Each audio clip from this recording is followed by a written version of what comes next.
두 번째 세션은 이제 미중 전략 경쟁과 한국의 인도 태평양 전략이란 주제를 가지고 두 분 발표자님 모시고 또 두 분 토론자, 지정 토론자를 모시고 발표와 토론, 그리고 발표 토론이 끝나면 플로어를 오픈해서 토론을 이어가도록 하겠습니다. 미중 전략 경쟁이 심화되는 것들은 중국과 미국 모두의 이게 사건이나 또 국면의 차원이 아니라 매우 구조의 차원이기 때문에 미중 전략 경쟁이 심화되는 것은 좀 장기화되고 구조화될 가능성이 굉장히 높다고 생각합니다. 미국의 선거가 있는데 트럼프의 당선에도 불구하고 미중 전략 경쟁이 훨씬 더 심화될 것이라는 전망들이 우세하고요. 그런데 이제 문제는 트럼프 당선에도 불구하고 트럼프가 비교적 신고립주의 전략을 쓰고 있는데 그럼에도 불구하고 이러한 이제 인도 태평양 전략은 이 군사 안보 전략에 대해서는 크게 손을 대기 굉장히 어렵지 않겠나 그런 전망이 많이 나온 것 같습니다. IPEF 같은 경우와는 다르게 인도 태평양의 군사안보 전략 이 부분들은 지금의 기조를 큰 틀에서 흔들기는 대단히 어렵지 않겠나 하는 그런 전망들도 나오고 있습니다. 그런 의미에서 이 미중 전략 경쟁이 심화되고 한국의 인도 태평양 전략은 지금 여기서 필요한 전략뿐 아니라 앞으로 장기적으로 한반도의 어떤 평화 안전 보장을 위해서라도 매우 중요한 이슈라고 생각이 됩니다. 오늘 두 분 발표자를 우선 소개해 드리겠습니다. 국립외교원에서 오랫동안 미국 외교정책 또는 국제정치 일반 그리고 인도태평양 전략에서 굉장히 최근에 들어서는 가장 권위 있는 해석들을 해오고 계시는 것 같습니다. 김현욱 교수님 소개해 드리겠습니다. 같은 주제로 연구를 하고 계신데 약간 다른 시각에서 아주 우리나라의 최고의 중국 전문가의 한 분이시기도 하고 이런 시각에서 또 미중 전략 경쟁과 한국의 인도 태평양 전략을 큰 틀도 보시면서 또 동북아의 안보의 다이나믹스 차원에서도 오랫동안 연구를 추적해 오신 박병관 국가안보전략연구원의 국제관계연구실 실장님 소개해 드리겠습니다. 토론은 두 분을 모셨는데요. 제주평화연구원의 연구실장으로 계시는 정승철 박사님을 소개해 드리겠습니다. 한국외국어대학교의 국제학부의 황재호 교수님 소개해 드리겠습니다. 이 두 분 토론자께서도 이 국제정치 또는 중국 외교 또 미국 외교에 대해서 아주 주목할 만한 연구를 해오고 계신 분이고 학계에서도 잘 알려진 연구자들입니다. 그러면 순서에 따라서 외교원의 김현욱 교수님께 마이크를 드리겠습니다. 미중 경쟁과 미국의 인도태평양 전략에 대해서 발제를 해달라고 부탁을 받고 나서 뭘 얘기를 할까 좀 고민이 됐어요. 왜냐하면 그 바이든 정부의 초기 때의 구상 중에 지금 상당히 지속되는 것도 있고 더 강화되는 것도 있고 좀 변화가 되는 것도 있고 그렇기 때문에 실제 과연 제가 요새 보기에는 과연 미국의 바이든 정부의 인도태평양 전략이라는 게 있느냐라는 질문을 저는 자문을 하고 있는 상태거든요. 초기 때 그렸던 구상 중에 너무나 지금은 효과를 발휘하지 못하고 있는 것들이 많기 때문에 그런 차원에서 뭘 얘기를 해야 하나 좀 고민이 됐었습니다. 그럼에도 불구하고 나름대로의 프레임을 가정을 해서 그 프레임 상황에 맞춰서 뭐 지금의 인도태평양 전략에 대해서 뭐 좀 더 실질적인 현실적으로 어떻게 돌아가는지를 좀 말씀을 드리려고 합니다. 실제 미중 경쟁이라는 것은 미국의 대중국 정책은 여러 차례 변화를 했습니다. 뭐 79년도에 수교를 하고 공동의 적인 소련을 봉쇄하기 위해서 같이 노력을 했고, 그다음에 소련이 붕괴되고 나서 클린턴 정부 때의 대중국 정책은 소위 자유주의 국제질서 안에 중국을 흡수하려는, 통합시키려는, 그래서 소위 이제 기능주의적 접근법에 따라서 중국의 시장 경제화를 통해서 중국을 변화시키려고 하는 정책이었고, 그런 정책이 2008년도 글로벌 금융위기 이후에 완전히 바뀌게 됐죠. 오바마와 그 당시 후진타오 간의 미중 간의 G2 협력 하에서 차이나 머니가 미국으로 몰려 들어오면서 솔직히 오바마 정부의 외교 정책을 평가를 해보면 대중국 정책도 그렇고 대외 정책, 대북 정책, 저는 상당히 좀 네거티브한 평가를 해주고 싶은 정부지 않았는가 하는 생각을 합니다. 그러고 있다가 소위 이제 트럼프 정부 와서 이제 대중국 정책이 상당히 강경하게 바뀌게 되죠. 지금 바이든 정부도 마찬가지고. 그래서 지금 바이든 정부의 대중국 정책은 소위 전략 경쟁이라고 하는, 그러니까는 이제 클린턴 정부는 중국을 리버럴라이즈 시키고 시장 경제화 시켜서 중국의 공산주의 정권을 민주화로 바꾸겠다라고 하는 소위 레짐 체인지를 목적으로 했다고 한다면, 트럼프 정부는 미중 경쟁을 거의 체제 경쟁과 이념 경쟁화 시키면서 신냉전으로 몰고 가고 중국의 컬랩스가 목적인 그러한 정책이었다면, 지금 바이든의 전략 경쟁은 중국의 급작스러운 변화나 중국의 컬랩스가 세계 경제나 뭐 지역 경제나 미중 관계에 미치는 그런 악영향을 우려를 하기 때문에 실질적으로 중국을 무릎 꿇게 만들고 그런 상태에서 계속해서 중국을 관리하면서 끌고 가겠다라는 게 전략 경쟁이란 말이죠. 그러니까 이제 미국의 이익에 기반해서 어떤 미중 간의 어떤 경쟁을 계속해서 가져가겠다는 건데, 그런 차원에서 한 뭐 몇 가지를 말씀을 드리면, 첫 번째 바이든 정부가 시작되면서 제일 먼저 얘기했던 것이 이제 민주주의 가치에 기반한 코얼리션이었단 말이죠. 그러면서 가치를 중요시하고 인권 문제 관련해서 중국을 상당히 압박을 하고 그리고 이 민주주의 가치를 가진 국가들 간의 코얼리션을 통해서 중국을 동시에 같이 압박하겠다. 그러한 정책이었는데, 이 부분은 지금 평가를 해보면 그렇게 강하게 효과를 발휘하고 있지는 않은 것 같아요. 왜냐하면 가치라는 것이 가져다주는 애매모호함, 그리고 가치와 이익이 같이 가야 되는데 같이 못 가는 국가들의 어떤 이탈, 이런 것들이 계속 존재하고 있기 때문에 민주주의 가치로 상당히 많은 국가들을 묶어내겠다고 했던 그러한 초기 바이든의 프레임이 과연 유효하게 진행이 되고 있는가. 뭐 하나의 예는 인도 같은 거죠. 뭐 한때는 아시아판 나토를 만들겠다고 했던 쿼드가 인도에 상당히 좀 뭐랄까요, 뭐 자기 나름대로 어떤 외교 정책으로 인해서 제대로 발전하지 못하고 있고 점점 진전되지 못하고 있고, 그럼에도 불구하고 인도를 묶어 놓을 수 있는 프레임이 있다는 것 자체만으로도 상당히 효과라고 한다는 그런 자화자찬 속에 쿼드가 유지되고 있는. 그리고 오커스도 마찬가지죠. 뭐 실제 그 호주에 대한 핵잠 기술을 전개를 했음에도 불구하고 호주의 어떤 전반적인 역량, 그리고 친중 정권으로의 교체, 이런 걸로 인해서 오커스가 과연 미국이 원하는 수준의 소다제 협력체로서의 기능을 하고 있는가. 이제 민주주의 가치라는 그거 하나로만으로는 바이든이 원하는 그러한 코얼리션이 제대로 가동되지 않고 있다. 두 번째는 역시 뭐 이것도 뭐 그 소다제 협력체에 관련된 것인데, IPEF 같은 경우에 이것이 얼마나 효과적으로 움직이고 있느냐.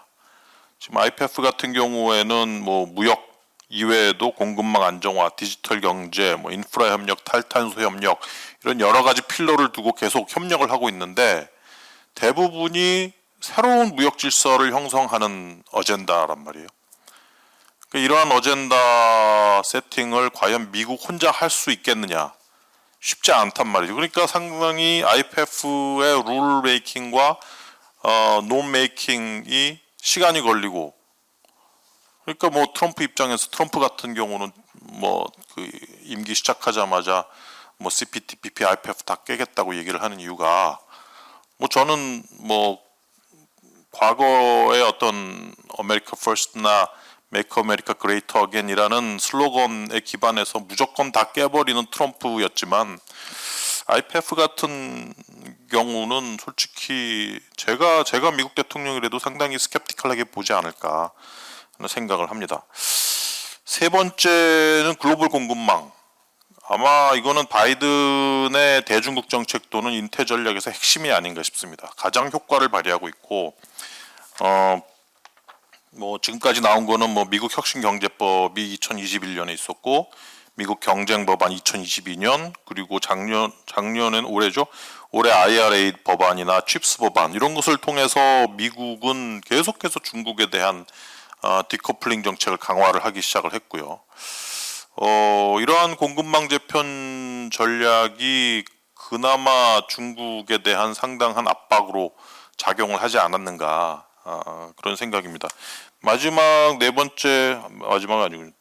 군사 전략 관련해서 지금 바이든 정부의 핵심 정책은 그래도 인테그레이드 디터런스 개념이라고 봅니다. 통합 억제 개념인데 이것은 뭐 미국 내에서의 뭐 다양한 에이전시 간의 통합뿐만이 아니라 동맹국과의 통합도 해당이 되는 것이고 뭐 비근한 예를 몇 개를 들면 뭐 작년도에 일본의 세계 안보 문서 개정과 관련해서 미국과 일본이 점점 인테그레이트 되는 식으로 그러니까 이제 반격 능력을 개념을 일본이 도입을 하고 거기에 대해서 미국이 다양한 장거리 미사일을 제공을 하고 또 군사지휘 체계를 점점 더 통합된 형식으로 가져가는 물론 이제 제가 알아보니까 한미 연합사 정도의 통합 체계는 아니고 그냥 정보 운용을 같이 하는 정도의 수준으로밖에는 진전이 못 됐다고 해요. 일본 측 얘기를 들어보니까 뭐 지휘 체계 구조까지 통합되지는 않고 있지만 어쨌든 간에 미국 통합 억제 인테그리티 트런스 개념을 미일 간에 상당히 적용을 하고 있지 않느냐. 한미 간에도 마찬가지죠. 한미 간에 그러니까 미국이 그 전에 민주당 정부 때까지 계속해서 이제 뉴클리어 non-proliferation 정책을 강화하면서 핵 정책이나 핵무기에 대한 축소를 계속해서 추진을 하다가 트럼프 정부 와서 러시아가 핵 억제력을 위해서 핵무기를 특히 이제 non-strategic nuclear weapons 비전략 핵무기를 점점 더 강화하는 걸 보고 미국도 강화해야 된다 하면서 트럼프 정부 와서 비전략 핵무기의 개발을 박차를 가했죠. 그러면서 이제 미국의 핵 전략이 수정이 되고 CNI 개념이 도입이 됐습니다. Conventional Nuclear Integration. 그러니까 핵과 재래식을 통합해서 운영한다는 그러한 개념으로 바뀌게 됐는데 이거를 지금 동맹국에도 적용을 하기 시작을 했어요. 올해 4월에 NCG 핵협의 그룹이 만들어지고 나서 나온 것이 과거에는 핵 운영에 대해서 미군이 그냥 모노폴라이즈를 하고 독자적으로 운영을 했지만 이제 한국하고 같이 가겠다 하면서 나온 게 이제 CNI 개념을 한미 동맹에 적용을 하기 시작을 한 거죠. 그래서 얼마 전에 열린 SCM, 그러니까 한미 안보 협의 회의에 봐도 한국의 재래식과 미국의 핵 무기를 같이 통합 운영하는 CNAI를 좀 더 실제로 하겠다라는 것이 이제 들어가 있는 거죠. 그래서 미국의 통합 억제 개념이 한미 간의 CNI에도 적용이 되고 있지 않느냐. 유엔사 회원국 확대 이런 것도 저는 하나의 그 미국의 통합 억제 개념의 하나라고 봅니다. 독일을 유엔사 회원국에 추가로 가입시키고 아마 한국과 일본도 가입을 시키려고 하는 것 같아요. 근데 이게 일본 가입이 얼마나 가능할지는 좀 두고 봐야 될 것 같고 또 하나는 이번에 SCM 보면은 한미 조기 경보 위성 정보 공유 체계 해서 한미 간에 실질적으로 군사 작전을 할 수 있는 정보를 공유할 수 있는 체계가 이제 이스태블리시드 되기로 합의를 한 것들이 있습니다. 마지막으로 이제 한미일 협력 부분을 말씀을 좀 드리면 한미일 정상회의가 열리고 이 회의의 오늘 회의의 세미나의 큰 주제가 글로벌 중추국가인데 한미일을 만들어내면서 이제 한국이 글로벌 중추국가 될 수 있는 패스웨이가 만들어졌다고 저는 봅니다. 결국 우리가 인정하고 싶지는 않지만 서방 국가로서의 진입로는 일본이에요. 우리가 한미 동맹이 매우 공고하게 가지고 있지만 일본이 가지고 있는 G7에 대한 액세스라든지 인터내셔널 커뮤니티에 대한 액세스는 우리보다 한층 위이고 그렇기 때문에 한미일 3자 협의체를 복원한 건 결국 한국이 글로벌 중추국가로 거듭나기 위한 매우 중요한 패스웨이를 얻어낸 거다. 저는 그렇게 평가를 하는데 내용을 보면 상당히 많은 내용들이 담겨 있어요. 그래서 단순히 이제 군사안보 협력뿐만이 아니라 다양한 분야에서의 협력, 예를 들어서 공급망 교란 대응이라든지 국제 표준 협력 강화 기반 마련이라든지 IPEF 협상 타결을 위한 공조라든지 이런 다양한 분야에서의 한미일 협력이 담겨 있기 때문에 한국, 미국, 일본이 인도태평양 지역에서 상당한 핵심 소다자주의체로서의 역할을 할 수 있는 그러한 베이스가 생겼다라고 보고 하나 중요한 것은 그 3국 간의 북한 미사일 경보 정보 실시간 공유가 이제 합의가 됐단 말이에요. 연내로 하기로 했고 아마 거의 끝난 것 같은데. 그런데 이제 센서를 인테그레이션 하겠다는 것이고 그럼 실제 군사 작전과 연계된 정보를 공유를 하겠다는 거고 그럼 이 다음이 뭘까? 그 다음까지 갈 수 있을까? 그런 부분이 아마 좀 얘기들이 많이 되는 것 같아요. 제가 얘기는 안 드리겠습니다만 마지막으로 한 말씀만 더 드리면 미중 경쟁 저는 솔직히 그 미중 경쟁의 1차적인 결과는 끝났다. 저는 그렇게 봅니다. 올해 여름에 그 미국에서 그 블링컨 장관, 옐렌 장관, 로몬드 장관, 존 캐리 대사가 중국을 가는 걸 보고 이게 뭐냐 했더니 중국의 경제 침체 그리고 이것은 단기간 내 회복이 불가능하다. 그럼 왜 중국의 경제 침체가 나왔느냐? 첫 번째는 부채 문제, 두 번째는 low consumption, 중국 내 그 소비 부재, 세 번째 demography, 인구 절벽이죠. 그리고 네 번째는 미중 간의 디커플링 정책의 효과, 다섯 번째는 시진핑 공산당의 정책 결정 기능의 상실. 이 다섯 가지 정도가 이유가 될 것 같아요. 그 다섯 가지 이유로 인해서 중국 경제가 지금 심하게 침체가 됐고 미국이 바라보는 지금 이 중국의 상황은 일단은 미중 경쟁에서 미국이 다미넌스를 잡았다라고 하는 인식을 가지고 있다. 저는 그렇게 봅니다. 아마 그런 상황이기 때문에 작년에도 제가 다양한 국제기구나 아니면은 일본에 있는 연구소라든지 일본의 주요 일간지라든지 거기에서 작년에 미중 경쟁에 대한 예측을 한 거하고 올해하고 또 완전히 달라졌어요. 작년에 보니까 한 2030년 정도가 중국이 추월하지 않겠느냐 했는데 올해는 중국 추월 못한다로도 완전히 다 바뀌어 버렸대요, 예측이. 그래서 아마 그 미중 경쟁에 대한 그 장기간의 유지 에 대한 많은 사람들의 전문가들의 예측이 상당히 느닷없이 바뀌어버리지 않았느냐. 아마 중국이 근본적인 선택적 디커플링 정책은 계속 간다고 저는 보고 주요 첨단 기술 산업 부분에 대해서 미국의 중국 때리기는 계속 간다고 보고 아마 그 중국 경제가 회복되기는 상당히 어렵지 않겠느냐. 미국은 그걸 그냥 놔두지는 않을 것이다. 트럼프가 들어서도 마찬가지인 거예요. 트럼프 헤리티지에 있는 보고서를 보면 유일한 챌린지는 중국이다 이렇게 돼 있어요. 그러니까 아마 트럼프가 돼도 푸틴하고는 이상하게 사이가 좋더라고요. 근데 중국 때리기는 트럼프도 상당히 거세게 가져가지 않을까 싶어서 중국 그 미중 경쟁의 판세가 이제 좀 서서히 윤곽을 드러내고 있는 것이 아니냐, 저는 그렇게 판단하고 있습니다. 예, 이상입니다. 네, 감사합니다. 짧은 시간에 핵심적인 요지를 잘 정리해 주셨습니다.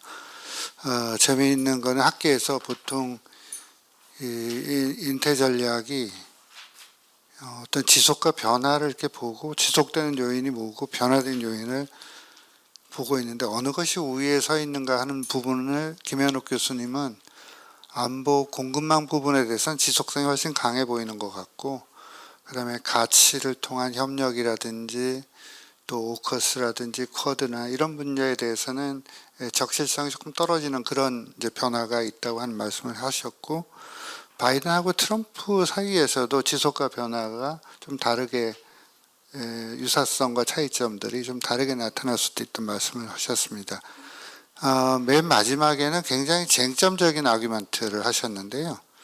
이른바 피크 차이나 논쟁의 해석 논쟁과 관련되어 있는 것인데, 미국이 디리스킹을 선택한 이유가 중국이 회복할 수 없는 경제 위기, 지방 채무, 부동산 거품, 그다음에 실업률, 인구 절벽, 인구 보너스가 사라진 상태, 이런 것이 장기적으로 지속하지 않다고 보고 자신감이 결국 디리스킹을 선택했다고 하는 것인데, 그것은 이제 좀 해석 논쟁이 벌어지는 것 같습니다. 좀 토론에서 이런 것들이 잘 다뤄지면 좋을 것 같습니다. 이어서 좋은 발표에 이어서 국가안보전략연구원의 박병광 실장님께 마이크 드리겠습니다. 방금 소개받은 국가안보전략연구원의 박병광입니다. 주최 측으로부터 이제 부탁받은 것은 미중 전략 경쟁과 한국의 인도 태평양 전략이라는 주제였습니다.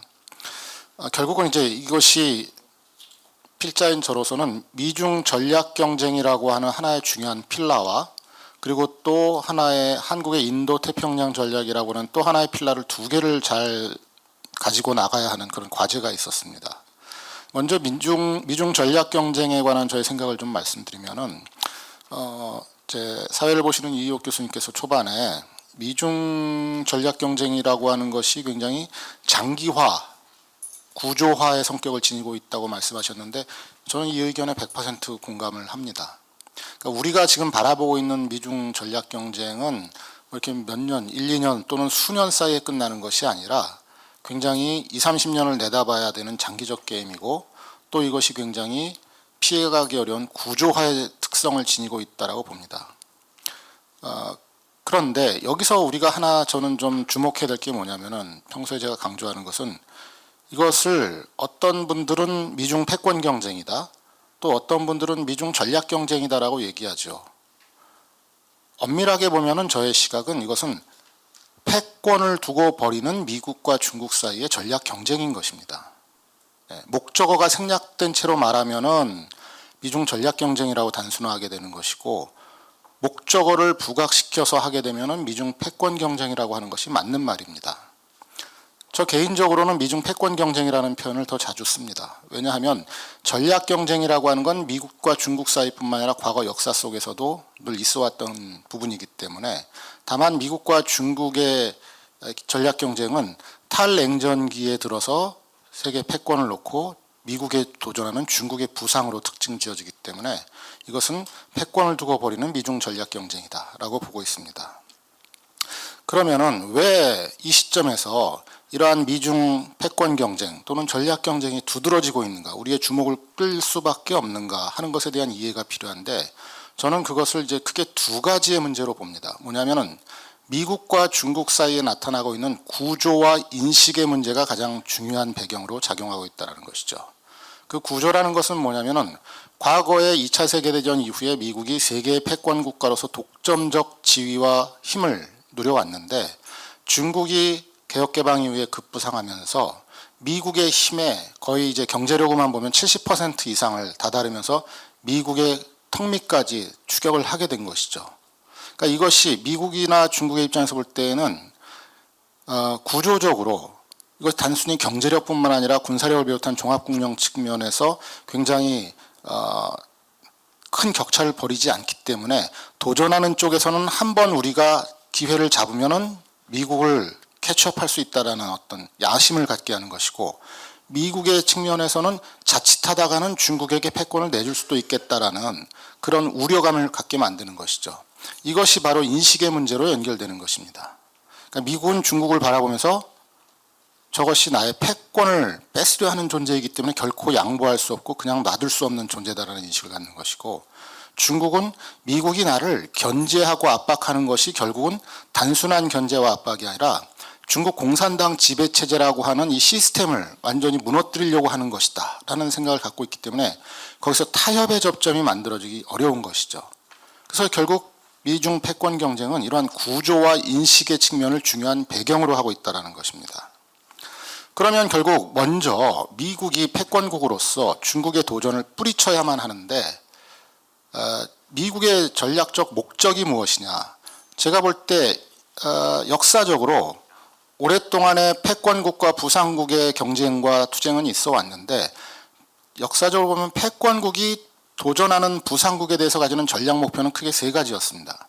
첫 번째는 뭐냐면은 도전국의 부상을 완전히 좌절시키거나 굴복시키는 것이었습니다.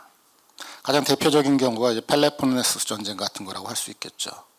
두 번째는 좌절과 굴복이 어려울 경우에는 도전국의 캐치업을 최대한 장기적으로 지연시키는 것입니다.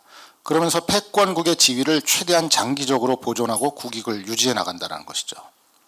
세 번째는 그것도 안 될 경우에는 세력 전의를 결국 받아들일 수 있지만, 그러한 세력 전의를 받아들이더라도 최대한의 기존 국가의 이익과 체제 유지를 보장받는 수준에서 나간다는 것이죠. 그러면 여기서 우리는 고민해 볼 만한 게, 그럼 현재 미국의 중국에 대한 전략 경쟁의 목표는 무엇인가 하는 걸 한번 생각해 볼 필요가 있겠죠.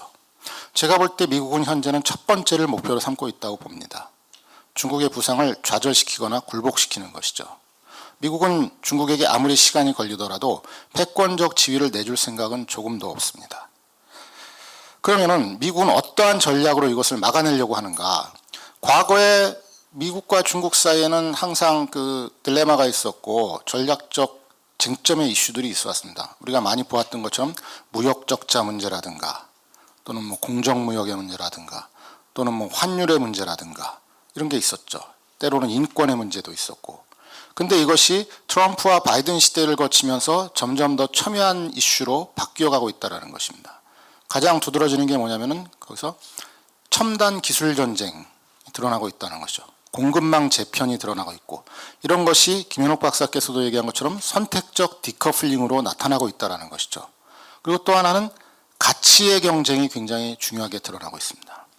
트럼프 시기만 해도 인권과 가치는 중요하지 않았습니다. 왜냐하면 트럼프라는 대통령 캐릭터 자체가 굉장히 중상주의적인 사람이었기 때문에 머니를 중시했지 이런 밸류를 중시하지 않았거든요. 근데 바이든 시대에 들어와서는 중국을 뿌리치고 어떤 견제하는 그러한 요소로서 밸류가 또 새로운 가치로 굉장히 등장했다라는 것도 흥미로운 점이라고 생각을 할 수가 있겠습니다. 자, 그래서 결국은 이러한 그 미중 전략 경제에서 미국의 대중국 전략이 되는데, 이것이 구체화된 것이 무엇이냐? 결국은 하나의 체계로서 전략으로서 구체화된 것이 바로 미국의 인도태평양 전략이다. 이미 트럼프 시대에 등장하면서 미국의 인도태평양 전략이 등장하고, 또 20년에 굉장히 재미있는 미국의 대중국 전략 보고서가 백악관에서 나왔죠. 이런 것들은 결국 미국의 중국을 바라보는 그 견제의 필요성과 시각이 초당파적으로 합쳐졌다는 것을 극명하게 드러내는 하나의 그 증거라고 볼 수가 있겠습니다. 그런데 이 미국의 인태 전략을 보게 되면은 결국 핵심은 좀 전에 계속 말씀드린 것처럼 대중국 견제와 압박에 있다고 볼 수가 있습니다. 그리고 또 재밌는 것은, 저는 사실 개인적으로 바이든 행정부가 등장했을 때 과연 이 트럼프의 인도태평양 전략을 계승할 것인가가 굉장히 개인적으로 흥미로운 관심 포인트였는데, 바이든은 그것을 더 정교하게 만들었죠. 그리고 심지어 백악관에 인도태평양 전략 조정관을 만들기까지 했습니다. 이런 것을 놓고 보자면은 미국의 대중국 전략은 장기화되고 구조화될 수밖에 없다는 걸 다시 한번 확인시켜 주는 것이죠. 그런데 재밌는 것은 이 바이든 정부의 인도태평양 전략은 혼자 가는 것이 아닙니다. 트럼프는 아메리카 퍼스트를 강조하면서 동맹에 대한 무시도 있었고 했지만은 바이든은 결국 동맹 강화 전략으로 가고 있고 소다자 안보 협력을 강화하고 있죠. 그러다 보니까 최근에는 미국 이외의 나라들에서도 인도태평양 전략이 독자적으로 발표되고 있습니다. 잘 아시는 바와 같이 영국이나 일본이나 프랑스나 이런 유럽, 아시아에서도 일본이나 한국이나 이런 나라들이 나오고 있고. 근데 핵심은 뭐냐? 대중국 인식과 전략입니다. 미국이나 영국이나 일본이나 캐나다 같은 경우에는 중국을 위협 세력, 도전 세력, 유일한 경쟁자로 규정하고 있습니다. 한국은 어떻게 규정하고 있느냐? 한국은 앞에 전제가 붙지만은 중국을 인태 전략의 번영과 평화를 위한 협력 국가로 규정하고 있다는 점에서 여타 국가와 다르다는 점을 발견할 수가 있습니다. 왜 그런가? 거기엔 또 이유가 있죠. 어쨌든 그러면은 두 번째 필라로 넘어가서 한국의 인태 전략을 좀 더 구체적으로 살펴볼 것 같으면은 한국의 인도태평양 전략은 그 비전을 자유와 평화와 번영으로 제시하고 있습니다. 그리고 원칙을 포용과 신뢰와 호혜로 제시하고 있습니다.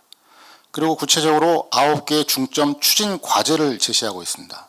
그 중에는 규칙과 규범에 기초한 인태 질서를 만들겠다는 것도 있고 포괄 안보 협력의 과제도 있고 또 경제안보 네트워크 강화도 있고 여러 가지가 있습니다.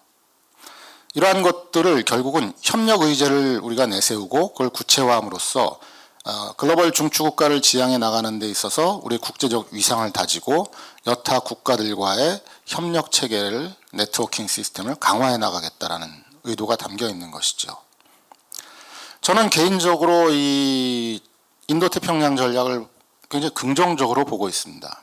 물론 이제 우리 연구하는 분들 사이에서는 이 인도태평양 전략에 대해서 비판적으로 보는 분들도 있는 건 사실입니다. 그건 어디나 다 마찬가지니까요. 제가 이것을 이제 긍정적으로 보는 이유는 역대 정부에서 없었던 최초의 포괄적인 지역 전략을 처음으로 내세웠다라는 것, 이 점에서 이제 굉장히 점수를 저는 이제 주고 싶은 것입니다. 그러니까 그 내용은 다소 앞으로 채워나가면 되겠지만 적어도 대한민국이 국제적 위상에 걸맞게 또 그러한 국제적 위상을 더 확장하는 측면에서 최초로 포괄적 지역 전략을 내세웠다는 것은 상당히 새로운 시도이고 의미가 있다라고 보는 것이죠. 그런데 결국은 이제 이 같은 연구진 속에서도 인도태평양 전략에 대한 어떤 비평적 평가라든가 아쉬움이라든가 이런 걸 내세우는 것은 당연한 것이 그것이 모두 다 담아낼 수 없는 나름대로의 그 한계들은 있었기 때문이라는 것이죠. 제가 볼 때는 작년 말에 이것이 이제 인도태평양 전략이 나왔고 올해 또 첫째로 이것을 첫 해를 했고 그래서 제가 볼 때 내년의 중점 과제는 역시 중요한 것은 이 인도태평양 전략에 담고 있는 9개의 중점 추진 과제를 얼마나 구체화해내느냐, 이것이 제일 중요한 숙제가 될 거라고 저는 생각을 합니다. 그리고 이것을 해나가는 데 있어서 결국은 이러한 그 9개 추진 과제를 비롯한 이행 계획을 구체적으로 마련하고 그 전략을 발전시킬 수 차기 정부도 계승 발전시켜 나갈 수 있는 토대를 구축하는 것, 이것이 결국은 지금 윤석열 정부에서 인도태평양 전략 추진에 부여된 중요한 하나의 숙제라고 이제 저는 생각을 하고 있습니다. 또 하나는 뭐냐면은 이 인도태평양 전략을 좀 더 우리가 성공적으로 추진하기 위해서는 국민들에 대한 이해와 접근의 필요가 있지 않나 생각을 합니다. 왜냐하면은 어떤 국민들은 이게 이제 미국이 인도태평양 전략을 추진하니까 우리도 한미동맹 강화 차원에서 인도태평양 전략을 추진하는 게 아니냐, 내세우는 게 아니냐 이렇게 생각할 수도 있거든요.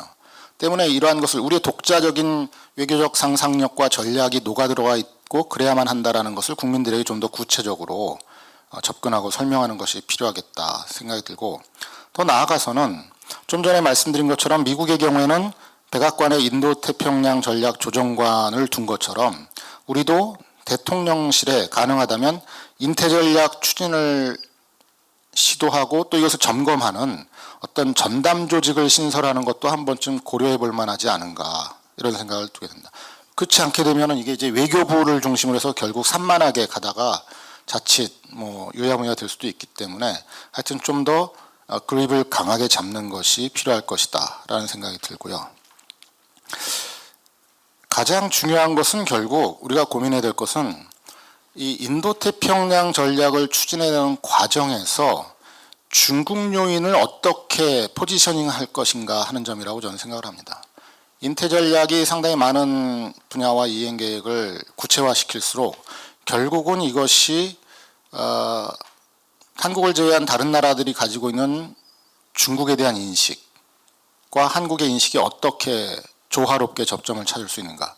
또 그것을 미국이나 여타 동맹국들과 함께 해나가는 과정에서 특히 안보 분야와 관련된 뭐 해양 안보라든가 기타 여러 가지 안보 사안들이 있는데 그 부분에서 그러면 우리는 어떻게 과연 포지셔닝을 하면서 국익을 수호하고 한중 관계를 잘 유지할 수 있겠는가.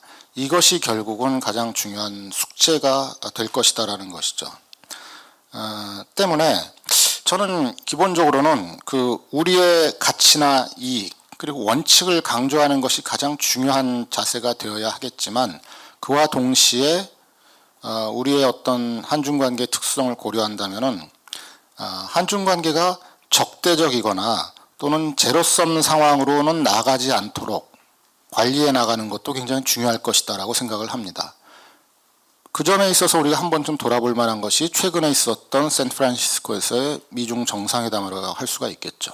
왜냐하면은 결국 시진핑이 샌프란시스코를 가고 바이든과 정상회담을 한 것은 서로 원하는 게 있었지만은 결국 이 정상회담이 저 같은 전문가 입장에서 볼 때는 특별한 결과를 내기는 어렵다라는 것을 어느 정도 예측할 수는 있었습니다. 왜냐하면 이 미중 패권 경쟁이 현재는 양보할 수 없는 장기화되고 구조적인 측면의 것이기 때문에 결국 그 둘이 만난 가장 큰 이유는 그 바이든도 얘기했습니다마는 경쟁은 하되 이 경쟁이 충돌로 가지 않도록 상호 공멸을 피하기 위해서 관리하는 데 초점을 맞춰야 한다는 것이 있었기 때문이죠.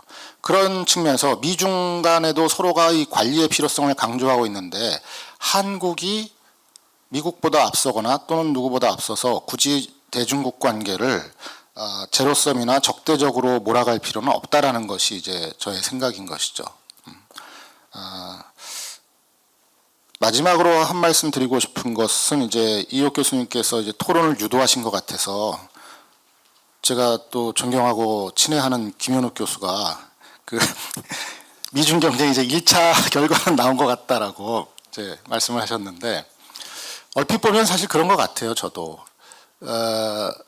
저는 뭐 개인적으로는 이제 피크 차이나론에 동조하는 사람입니다. 어느 정도.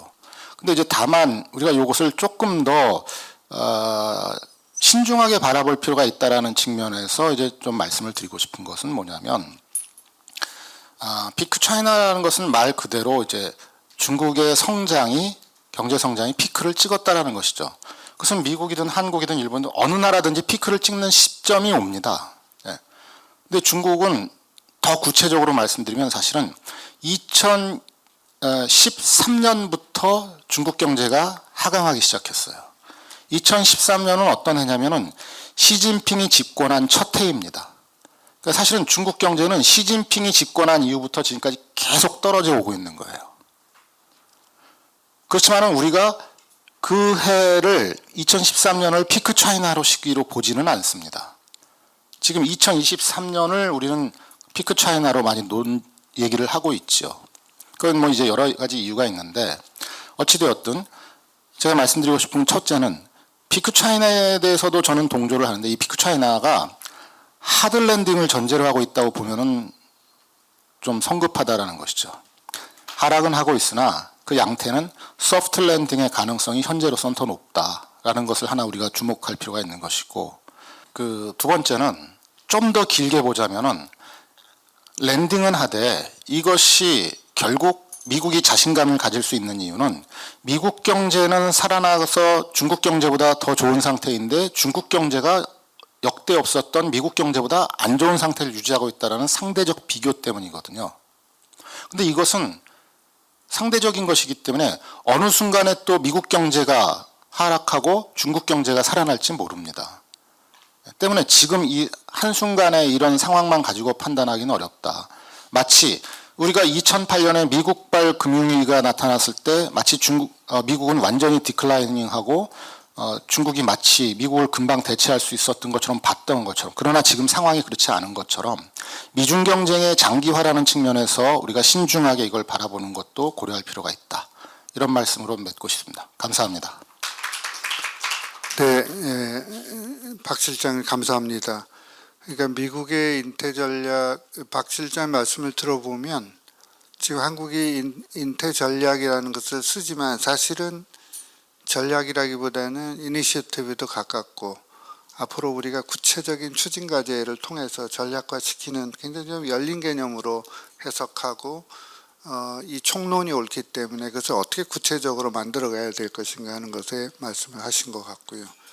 제가 의도적으로 이렇게 논쟁을 붙이려고 하는 것은 아니고, 그러니까 논거는 두 분 다 아주 논리적인 정합성을 갖고 계신데 이게 패권을 추구하려 그러면 중국의 국력이 상당한 수준까지 버텨야만 패권 경쟁이 되는 건데 김현욱 교수님은 상당히 어렵다고 보는 것 같고 박병광 실장님께서는 약간 잠정적으로 평가를 해야지 너무 성급하게 평가하다 보면은 그 동태적인 미중 관계 성격을 보는데 어려움이 있을 수 있다고 생각하고요. 사실 피크 차이나 논쟁에 김현욱 교수님처럼 주장하는 논리는 중국이 피크에 도달할 가능성이 없기 때문에 거기서 실망하고 절망한 나머지 공세적 외교를 핀다고 하는 논거랑 관련돼 있거든요. 그렇기 때문에 굉장히 위험하다고 하는 얘기를 하고 있는 것인데 어쨌든 이제 이런 이제 미중 간의 전략 경쟁이든 패권 경쟁이든 이것을 어떻게 관리해 나가느냐 한 문제에서는 인태 전략은 우리의 안보 전략과 관련해서 매우 중요한 하나의 정책 수단이다 이렇게 말씀하신 것 같고요. 특히 이제 박병광 박사님은 또 중국 전문가로서 이 문제를 보면서 중국을 어떻게 포괄하고 관리하는 것들이 그렇게 가벼운 문제는 아니다. 그래서 미국의 인태 전략, 또 일본의 인태 전략, 유럽의 인태 전략과는 총론을 같이 하면서도 한국의 인태 전략의 어떤 독자성, 중국에 대한 관리 방안을 어떻게 만들어 나갈 것인가 하는 문제들도 함께 염두에 두고 구체적인 추진 전략을 짜야 되지 않을까 그런 좋은 말씀을 해주셨습니다. 두 분 발표에 감사드리고요. 우선 토론을 시작하도록 하겠습니다. 첫 토론은 제주평화연구원의 정승철 박사님께서 해주시겠습니다. 한 7분 정도 부탁드리겠습니다. 네, 안녕하세요. 제주평화연구원 정승철입니다. 예, 저는 일단 지정 토론보다는 그냥 이제 두 발표자분들께서 이제 말씀해주신 내용 기반으로 이제 제 생각을 말씀드리고, 그리고 이제 저는 이제 굳이 따지자면 이제 미중 관계, 한미 관계 주로 공부하는 사람이긴 한데요. 이제 한미 관계는 이제 오전에 좀 어느 정도 논의가 많이 되고 했어서 저는 좀 한중 관계 쪽으로 조금 한번 좀 토론을 준비를 해봤습니다. 예. 그러니까 이제 지금 중국이 부상을 하고 이제 이를 견제하려고 이제 미국이 대응을 하고 이래서 이제 치열하게 이제 미중 패권 전략 경쟁이 이어지고 있는데 이제 신흥 부상국이 이제 과연 기존 패권국을 앞지르느냐 아니면 이제 후자가 전자의 부상을 가로막느냐의 싸움인데, 그래서 이제 여기서 화두는 이제 중국의 부상이 과연 이제 기존 국제 정치 경제 질서의 안정을 저해할 것인가, 이렇게 이제 전후 미국을 중심으로 구축된 이 자유무역 질서 체제에서 이제 가장 큰 이득을 본 국가 중에 하나가 사실 어떻게 보면 중국이지 않습니까? 이거 WTO 가입을 해서 이제 무역을 통해서 빠르게 부상을 했고, 근데 한편으로는 이제 그래도 이제 남이 만들어 놓은 국제 질서보다는 이제는 이제 중국이 본인이 만들고 본인이 더 유리한 방향으로 국제 정치 경제 질서를 개편을 바랄 수도 있을 것 같습니다. 특히 이제 2008년 금융위기 이후, 그리고 이제 시진핑이 집권한 이후, 이제는 이제 동학양해 말고 이제 좀 중국몽 쪽으로 나아가자라고 이제 밝히기도 했었고, 근데 이제 중국의 실제 의도가 어떠하건 간에 이제 미국은 이제 2022년 NSS 내셔널 시큐리티 스트래티지 보면은 이제 중국이 국제 질서를 재편할 의도와 힘을 지니고 있다라고 이제 미국은 바라보고 인식하고 있기 때문에 이제 이 미중 관계가 이제 경쟁으로 나아가는 원인으로 작용하는 게 아닌가 싶습니다. 그러니까 이제 중국이 치고 나오느냐 아니면 미국이 중국을 이제 컨테인 하느냐, 결국 이제 창과 방패의 싸움으로 나아가고 있는데, 뭐 김현욱 교수님 말씀은 이제 방패가 어느 정도는 상당히 선전하고 있는 것 같고요. 예. 그리고 미국은 이제 뭐 가치, 안보, 경제 등을 이제 전방위적으로 중국을 압박하고 있는데, 이 과정에서 미국은 이제 바이든 행정부는 동맹국들과의 연대를, 그리고 이제 동맹국들의 역할을 강조하고 있고요. 이게 이제 어떻게 보면 이제 미국이 더 이상 중국의 부상을 홀로 견제할 수 없다는 좀 현실을 받아들임과 동시에 또 이제 역할 분담해서 이제 미국의 재정적, 군사적 부담을 좀 덜고자 하는 의도인 것 같고요. 그래서 이제 미국은 이제 그 2022년 그 NSS 보면 이제 그 현재 국제 질서 유지를 위해서 유럽 국가들은 인태 지역에 좀 관심을 갖고, 인태 국가들은 유럽에 좀 관심을 갖고 해서 같이 국제 질서 유지를 하자. 그래서 integrate our alliances in the Indo-Pacific and Europe, 이런 식으로 이제 아시아 국가들뿐만 아니라 이제 유럽 국가들도 뭐 한편으로는 좀 뭐 중국 견제에 뭐 좀 힘을 보태달라, 뭐 이런 식으로 얘기를 하고 있는데, 그저 한국한테도 이제 뭐 칩4, IPEF 등 중국을 배제한 공급망 구축에 동참할 것을 이제 촉구, 뭐 좀 요구하고 있고, 또 이제 한미일 안보 협력 강화를 추구하고 있고요. 그래서 23년 8월에 이제 캠프 데이비드 정상회담도 개최했었고, 이를 통해서 이제 그 규칙에 기반한 국제 질서 수호를 위해 이제 한국을 비롯한 유사 입장국들이 기여하기를 바라고 있는데요.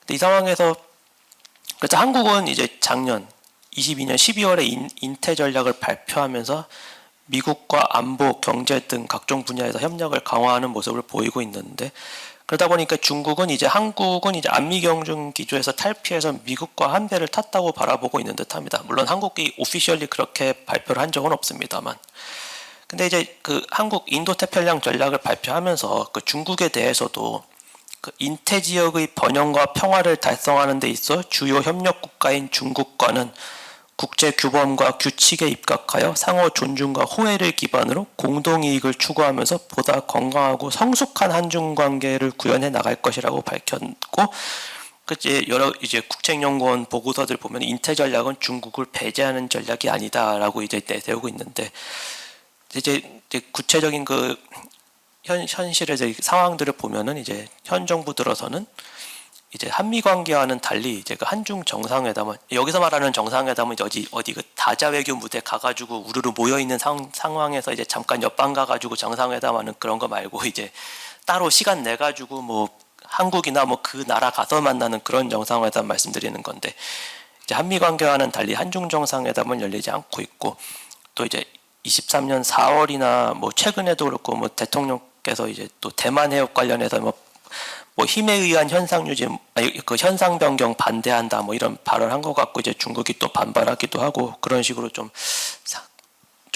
한중 관계가 뭐 최악까지는 아니더라도 뭐 아주 좋은 상황은 아니고, 한중 무역도 이제 한국한테는 안 좋은 방향으로 흐르고 있는 것 같은데요. 이제 그동안 한국이 대중무역 흑자를 통해서 경제 성장을 하는데 많이 했지만, 또 이제 최근 요 근래 들어서는 이제 어느 그 대중무역 흑자를 보고는 있었지만, 이제 그 반도체 착시라고 해가지고 이제 반도체 때문에 흑자였지, 반도체를 빼면은 이미 몇 년 전부터 대중무역은 적자로 들어선 지 오래되었다는 얘기도 있었고, 올해는 이제 상반기에는 정말로 이제 그 대중무역 그 전체 적자를 보기 시작했고, 이런 식으로 좀 무역 관계도 이제 한중 관계가 우리한테는 좀 불리한 상황으로 나아가고 있는데, 근데 어쨌든 이런 상황에서 이제 한국은 계속해서 미국과 긍정적인 관계를 유지하되, 이제 뭐 가치라든지 뭐 북핵 대응 이런 거와 관련해서는 이제 미국과 계속 협력을 해야 되니까, 그리고 뭐 이 부분은 뭐 잘 되고 있는 것 같으니까 뭐 더 이상 제가 추가로 말씀드릴 필요는 없을 것 같고,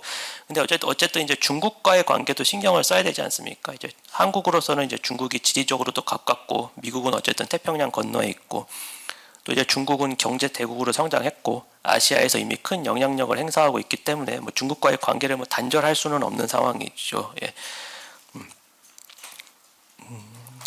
그리고 그래서 뭐 경제적으로도 뭐 한국은 뭐 중국과 뭐 디커플링 같은 건 어려운 상황이고, 뭐 디리스킹까지는 모를까. 예. 근데 이제 다만 이제 미중 경쟁에서 이제 외교, 군사, 경제적으로 이제 한국이 연루될 수도 있고, 이런 상황은 한국한테 여러 가지로 이제 부정적인 영향을 주게 될 수 있을 것으로 보이는데요. 예. 근데 이제 현 시점에서 한편으로는 다행으로 보이는 게 이제 미중 양국이 좀 디리스킹 좀 갈등 완화할 행보를 보이고 있다는 점. 그리고 24년은 이제 미국이 대선 준비를 좀 분주해질 거고 또 어느 정도 좀 내부 문제에 신경 쓸 가능성이 크고, 예.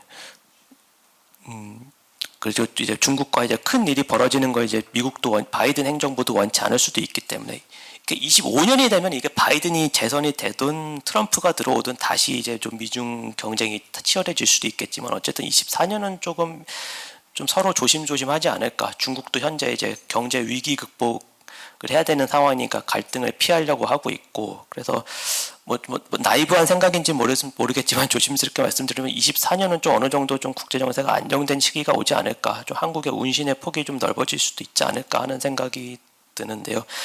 이 시점에서 결국 이제 한국도 중국과 대화를 좀 한번 해야 되지 않을까. 보니까 이제 에이펙에서도 미중 중일 정상회담을 했는데 한국은 그 시진핑하고 윤 대통령님하고 시진핑하고 어떻게 안 돼가지고 이제 정상회담을 못했다 그러더라고요. 그래서 뭐 미중 정상회담, 뭐 중일 정상회담 다 했는데 한중 정상회담만 못하면은 뭐 여기서부터는 어느 정도 그 발표자분들이나 아니면 뭐 전문가분들께 질문으로 좀 넘어가는 영역이긴 한데 결국 지금 한중 정상회담도 해야 될 시점일까? 에이펙에서 미중 중일 정상을 했는데 한중 정상회담을 못했다면은 이게 좀 한국이 좀 한 발 뒤처지고 있는 것인가? 예.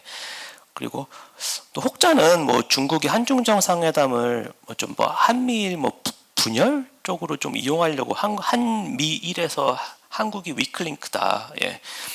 분열을 시도할 수 있다. 뭐 이런 얘기도 있던데, 근데 뭐 한중 정상 한번 해서 뭐 중국의 전략에 뭐 휩쓸려서 뭐 한미일 협력이 약해질 만큼 뭐 우리 정부가 뭐 그런데 뭐 흔들릴 거라고 생각하지는 않지만요. 예. 과연 일단 한국이 좀 어느 정도 뒤처져 있는 것인가. 예. 근데 이제 그 한중 정상회담을 해서 그 어쨌든 뭐 입장 차이만 재확인하고 뭐 물론 또 agree to disagree 하고 끝날 수도 있지만 그동안 좀 대화가 많이 없었으니까 서로 얘기를 해보고 어떤 분야 혹은 이슈 관련해서 협력을 해나가야 되고 좀 진솔한 대화를 할 필요가 있지 않을까, 할 때가 되지 않았나. 다만 이제 제 생각으로는 이제 중국과 대화를 하더라도 그 한미 관계, 한미일 관계는 돈독하게 유지한 상황에서 해야 된다. 왜냐하면 이게 한국이 좀 고립돼 있는 것 같으면 중국과 대화를 하더라도 끈떨어져 있는 상태로 보이면 중국 입장에서는 우리를 만나거나 뭐 우리가 불리한 입장에서 대화를 하게 될 수도 있을 것 같기 때문에 한미 관계, 뭐 한미일 연대 돈독하다 이 상황 이렇게 보여주고 중국과 이제 대등한 관계에서 이제 정상회담이나 대화를 해야 되지 않을까. 한미 관계, 한미일 관계가 우리한테 유리한 레버리지로 작용하지 않을까 하는 게 저의 생각입니다. 그리고 마지막으로. 근데 이제 21세기 들어서 특히 한국 그 외교 정책에 있어서 가장 큰 문제점은 이게 정권 변화에 따라서 대외 정책이 너무 많이 흔들린다는 점인데요. 이게 이제 뭐 여야 교체가 아니더라도 뭐 여 교체 안에서도 어쨌든 이게 좀 너무 앞 정권 뭐 지우기 뭐 차별화 뭐 이런 식으로, 그러니까 정권 바뀔 때마다 막 대미, 대중, 대북, 대일 관계 이게 너무 막 번복이 심하다 보니까 결국 한국이 주변국들한테 신뢰를 많이 잃는 면이 있는 것 같은데, 이러다 보니까 이제 뭐 예를 들어 뭐 중국은 뭐 100년의 마라톤 이런 얘기 하는데 우리나라는 10년의 마라톤도 안 되고 있는 상황인데 이 상황을 좀 끊어야 되지 않을까? 뭐 물론 뭐 제가 뭐 구체적인 답은 없기 때문에 저도 뭐 여기까지만 자제해서 말씀드리겠습니다만은 그 박병광 박사님 그 인태 전략 뭐 차기 정부 뭐 이런 말씀까지 하셨는데 그렇게 됐으면 정말 저도 정말 좋겠는데 좀 어렵지 않을까 하는 게 저의 그 마지막 그 발언입니다. 예, 감사합니다. 나중에 그 김현욱 교수님은 워낙 노련한 학자니까 제가 어려운 질문 하나 드리겠습니다. 그러니까 한계에서는 안미 경중하는 것이 미국의 외교 정책이 세계 시장의 70%를 미국과 미국의 동맹국, like-minded country들이 장악하게 되면 이게 굉장히 중국에 대한 컨테인을 굉장히 약화시킬 수도 있다 이런 얘기들도 있고, 그래서 우리가 지금 한미 관계를 가는데 안미 경미하는 것들이 불가피하지 않냐 그런 논의가 있는 것 같거든요. 그런 것들이 어느 정도의 적실성 있는지를 한번 보면 참 좋을 것 같고요. 박병광 박사님은 또 오랫동안 이 한중 관계에 대한 현안뿐 아니라 방향성에 대한 연구도 많이 하셨는데 최근에 한중 간의 무역 구조를 보게 되면 아주 독특한 현상이 있습니다. 우리나라 대중무역 수출의 한 95%가 중간재 자본재인데요. 지금 중국의 한국에 대한 수출이 대부분 중간재입니다. 그러니까 말하자면 한국에 공장을 짓고 여기서 필요한 부품 소재를 공급하는 쪽으로 이 수익 구조가 우리나라의 수익 구조가 바뀌어서 어떤 경제학자들은 좋은 수입 구조라는 얘기를 하는 경우도 있거든요. 이렇게 보면은 안미, 경미, 안미, 경중 이게 아주 굉장히 프레임화되어 있는 말이긴 한데 이런 것들을 어떻게 접근하는 것들이 우리나라의 국가 가치를 지키면서 국가이익을 확보할 것인가는 굉장히 중요한 하나의 숙제라고 생각이 되는데 그 문제에 대해서 또 나중에 그 박병강 박사님께서도 한중 관계를 어떻게 관리할지 좀 말씀해 주시고 또 혹시 전문에 들은 게 있으면 왜 그 에이펙에서 안 만났는지도 궁금합니다. 시진핑 주석이 브루나이 국왕도 만나고요. 멕시코 대통령도 만나고 또 뭐 일본 총리도 만나고 뭐 피지 총리도 만나고 그랬더라고요. 그러니까 거긴 또 굉장히 크게 됐는데 그 중요한 국가인 이게 안 만난 이유는 또 뭘까 이런 것들이 굉장히 궁금한 점이기도 합니다. 저는 들은 바가 없어갖고요. 하여튼 그렇습니다. 그러면 이어서 황재호 선생님 부탁드립니다. 저는 미중 관계 관련해서 먼저 좀 몇 가지 생각을 드리도록 하겠습니다. 박 박사님의 그 미중 간 그 전략 경쟁에 대한 분석, 또 김 교수님의 그 미중 경쟁 1차 결과 분석 매우 유익한 그 분석이었다고 생각이 들고요. 또 이혁 교수님 말씀하신 대로 그렇지만 상당히 논쟁적인 부분이라고도 생각을 합니다. 저도 이제 공유하면서 생각을 좀 몇 개 말씀드리면 첫 번째 제가 이해하는 그 미중 관계는 첫 번째 미국의 리더십 리스크 문제입니다. 국제 질서에 사실 그 완전하고 완벽한 리더십은 있기 어렵습니다. 그럼에도 미국의 리더십 리스크가 커지고 있는 것은 사실이고요.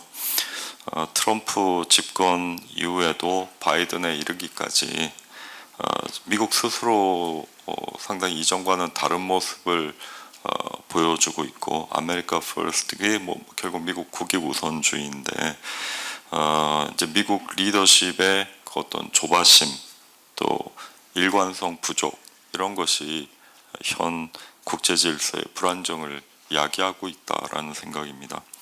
두 번째는 이제 미국의 그 대중국 정책인데 상당히 일관되지 못한 대중국 정책을 보여주고 있습니다.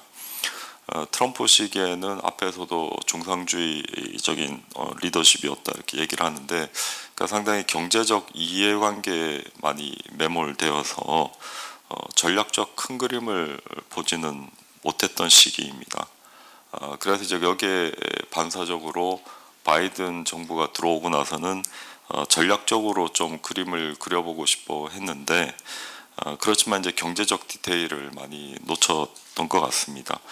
처음에는 디커플링 얘기를 했다, 그 다음에 디리스킹 얘기를 하고 이런 것은 이제 그 미국 내 정치 또 미국 국민들의 어떤 그런 정서들을 반영하면서 정부도 상당히 중국에 강경하게 대응하고 분노했다가 보니까 자국의 그 중국에 대한 경제적 그 상호 의존도도 발견하게 되고 그러면서 약점들도 또 발견하게 되고 그래서 결국 정책을 지난 몇 년 동안 수정하게 된 결과였던 것 같습니다. 그래서 미국의 그 대중국 그게 전략이든 또 전술이든 간에 상당히 혼란스럽고 그래서 또 모르겠습니다. 다음 정부가 그대로 바이든 2기가 될지 민주당 또 2기가 될지 아니면 또 트럼프 2기든 또 공화당 집권이든 간에 미국의 대중국 정책이 조속히 어떤 식으로든 정립이 되는 것이 중요하다라는 생각을 하게 되었고요. 이제 앞에 두 개가 미국 쪽 얘기였다면 세 번째는 중국 쪽이 되겠습니다. 중국 외교도 사실 자국의 어떤 국제적 포지셔닝에 대한 좀 그걸 잘 정립이 되어 있지 않은 것 같습니다. 중국에서는 이제 대외 구호로 현 국제 질서를 100년 만에 대병국이라고 이제 부르는데요. 따비엔쥐라고 하는데 사실 이거를 중국에서의 중국어로의 그 어떤 지금 보이지 않는 함의 같은 것은 뭐냐면은 그 새로운 국제 질서를 희망하고 암시하는 이런 느낌들이 뉘앙스가 좀 포함되어 있습니다. 그러니까 지금 미국의 리더십을 지금 어떤 하강 같은 것을 기대하고 뭐 이러는 것이 잠재되어 있는 거죠, 내심. 그리고 또 보여주는 외교 형태가 뭐 전랑 외교 이런 것들이 지금 미국의 의구심이나 두려움을 상당히 자극하고 있고요. 그래서 중국은 이런 미국의 의구심이나 두려움을 자초하지 않아야 되고 또 이런 자충수를 두어서는 안 되는데 이런 걸 좀 계속 하고 있습니다.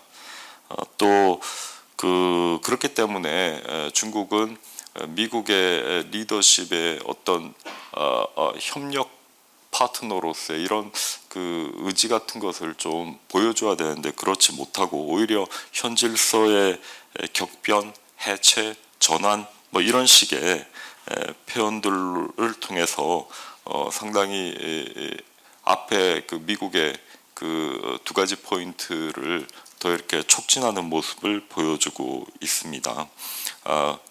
중국은 미국의 기존의 체제에 오히려 혜택을 많이 받고 또 이해관계를 가지고 있기 때문에 미국과 협력할 의지가 보여줘야 되는 그런 상황이라고 생각을 하고요. 이것이 어쨌든 제가 미중 관계에 지금 가지고 있는 기본적 시각이고 이어서 그렇다면은 앞에서 말씀하신 것처럼 미중 관계가 지금 신냉전에 들어갔느냐? 또 그러면은 또 이런 생각도 가지게 됩니다. 미소가 그 적대적 대립을 했던 시기는 분명히 냉전이라고 우리가 얘기를 할 수가 있지만 지금 또 미중 관계에 냉전 시기에 있었던 진영화 모습 이런 것들이 좀 부분적으로 보여주고 있는 것도 사실입니다. 그럼에도 현재 미중 관계가 냉전이라고 얘기할 수 있는 것인지 혹은 신자를 붙여서 신냉전이라고 얘기할 수 있는 것인지 이것도 역시 저는 논쟁적이라고 생각을 하고요. 그 아닌 이유는 앞에서도 조금 언급했지만은 지금 미국이 디커플링에서 디리스킹으로 지금 정책을 변경했고 또 양국 간의 그 상호적 그 경제적 의존 관계가 상당하고 또 앞으로도 다양한 글로벌 도전에 있어서 양국이 협력하지 않을 상황들이 협력해야 될 상황들이 상당히 많은 거죠. 그리고 두 번째는 어쩌면은 그 싸움이 되려면은 손바닥이 마주쳐야 되는데 미국은 지금 트럼프 때부터 뭐 무역, 과학, 기술, 홍콩, 대만, 남중국해에서 쭉 그 음으로 양으로 상당히 공개적으로 비공개적으로 중국을 압박한 것은 사실입니다. 전방위적인 공세를 펼쳤지만 근데 여기에 만약에 중국이 자극받고 거기에 대응을 했더라면은 지금보다는 훨씬 더 신냉전의 모습을 많이 보여줬겠지만 중국이 스스로 이것이 스스로의 능력을 자각해서이든지 아니면 전략적으로 대응을 했든지 간에 중국은 상당히 전쟁을 피하는 모습을 좀 많이 보여줬다고 생각을 하고요. 그래서 전보다는 오히려 투에 가깝다는 생각을 저는 했습니다. 그리고 세 번째는 이 상황을 이제 굳이 냉전이라고 우리가 표현을 한다면은 우리가 어디까지 들어와 있느냐란데 저는 한랭전선이 형성되고는 있지만은 그렇다고 겨울이 왔다고 생각하지는 않습니다. 그러니까 냉전의 초입 그리고 뭐 약간 서리가 내리는 수준 뭐 이 정도로 저는 얘기를 하고 싶고요. 지난 11월 15일 날 바이든 대통령하고 시진핑 주석이 이제 샌프란시스코에서 만났는데 속으로야 뭐 상당히 적대감을 가지고 있을지 몰라도 결국은 이제 휴전을 맺은 거죠. 그리고 두 사람이 결국은 두 양국이 또 양 리더십이 우리가 신냉전에 살 수 없다라는 것을 사실 반증해 줬다고 저는 생각을 합니다. 때문에 우리가 미중 전략 경쟁의 성격과 본질을 어떻게 이해하느냐에 따라서 우리의 외교 정책이 달라질 거라고 보고요. 그래서 인태 전략도 이러한 틀에서 바라봐야 되지 않을까 생각합니다. 이상입니다. 네, 감사합니다. 황 박사님께서 굉장히 중요한 사실 문제 제기를 하셨거든요. 그러니까 지금의 이 질서를 냉전으로 해석하는 논쟁과 관련돼 있는데, 그러니까 신냉전이라고 하려 그러면 구냉전이 있어야 되는데, 구냉전은 대부분 적대적 이데올로기를 가지고 있고, 무역 경제 활동 구조도 뭐 사회주의권과 자본주의가 완전히 분절돼 있었고, 적대적인 적을 상대로 하는 적대적 동맹국가가 맺었던 것들이 냉전식의 모습이라면, 지금 이제 그런 양상들이 재현되고 있는지 하는 해석이 있는 것 같아요.